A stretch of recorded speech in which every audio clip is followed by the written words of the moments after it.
After months of speculation, Anthony Albanese has finally pulled the election trigger, sending Australians to the polls on May the 3rd. The PM and Peter Dutton traded insults as they hit the campaign trail, and if today is any indication, we're in for a fiery 5 weeks.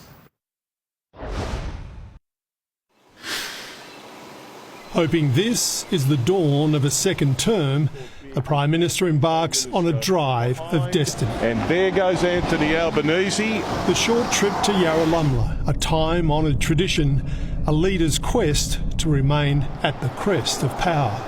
At Government House, 15 minutes with Governor-General Sam Mostyn issuing the official writs for an election on May 3, and back to Parliament to address the nation. Ready to go? Born ready.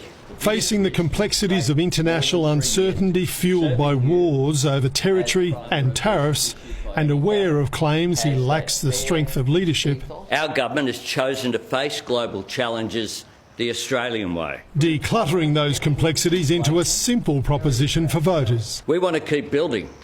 The Liberals and Nationals just want to start cutting.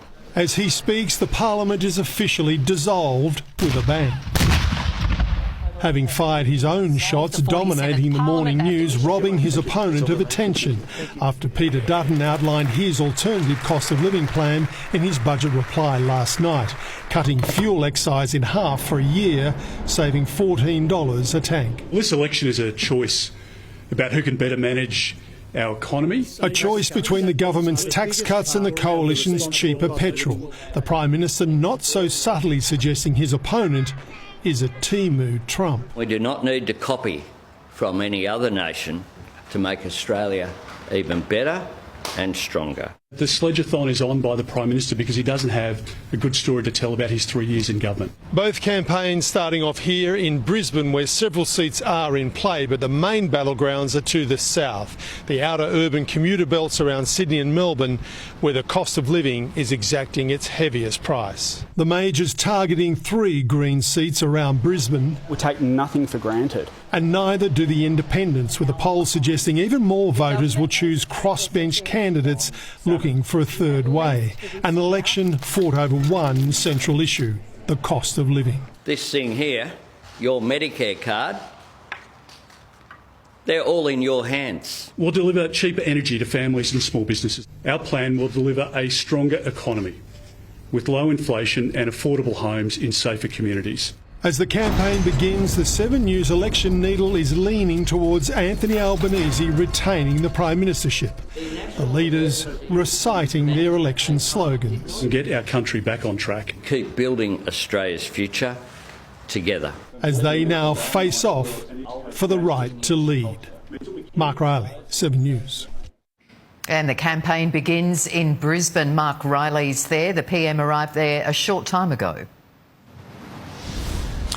And will campaign here tomorrow, Rosanna, after a pretty good day one for the PM. His tactics really were to get the jump on his opponent, Peter Dutton, by dominating the morning news cycle, those images of him going to Government House and calling the election, and then to set the tone of the campaign with his press conference, which he seemed to do. He seemed poised and in control. But that's only day one, and there are 35 to go. And Anthony Albanese faces a really big challenge to retain majority government against the backdrop of a largely uninspired, disenchanted, disconnected electorate. It's going to be a really tough call for him, and I think this campaign will be tight and at times ugly. Will. All right, Mark Riley, thank you. Let's go now to Isabel Mullen. Izzy, it's been a slower start to Peter Dutton's campaign. It has, Will and Rosanna, good evening. The Prime Minister fired the starting gun earlier today, and within a few hours he was on a plane here to Brisbane. But Peter Dutton's camp, with its large media contingent, they haven't started moving just yet. He did officially start his campaign here in Brisbane earlier today with a press conference, Peter Dutton promising to drive down electricity prices. But interestingly, he hasn't actually invited any members of the Canberra-based media to join him on the road just yet. So a little bit of a slower start for the leader of the Liberal Party. We do understand he is spending the night at home in Brisbane, and the media will join him first thing tomorrow. Rosanna. Thank you, Izzy. And South Australia could play a crucial role in shaping who wins government, but we're a small political target. Mike Smithson joins us live, and Smitho, all eyes will be on 2 key seats. Yes, Will, that's right, but both are significant for very different reasons, and they shouldn't be lost in the political mayhem. James Stephens needs to retain Sturt, which has long been a Liberal stronghold under Christopher Pyne, but he clings to the eastern suburbs electorate with a wafer-thin margin of 0.5%. Labor sees itself a real chance here, with Claire Clutterham personally endorsed by the Premier and the Prime Minister. The Greens and Teals also want to put a dent in the hopes of both major parties. Further south in Boothby, Labor won the seat last time around after decades in the wilderness. Louise Miller-Frost has a 3.3% margin, but comes up against former Liberal member Nicole Flint, who wants her old seat back after stepping out of politics. Both know how to get into the trenches and fight like hell, and the Greens are also right in the fight.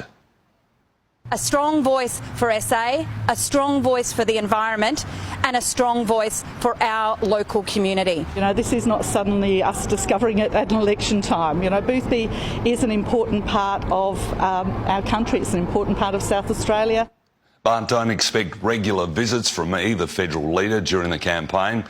They have bigger fish to fry elsewhere, and don't forget Labor's already committed big in Whyalla. But it's a simple equation. The Libs must hold Sturt, win back Boothby to be any show of forming a coalition government.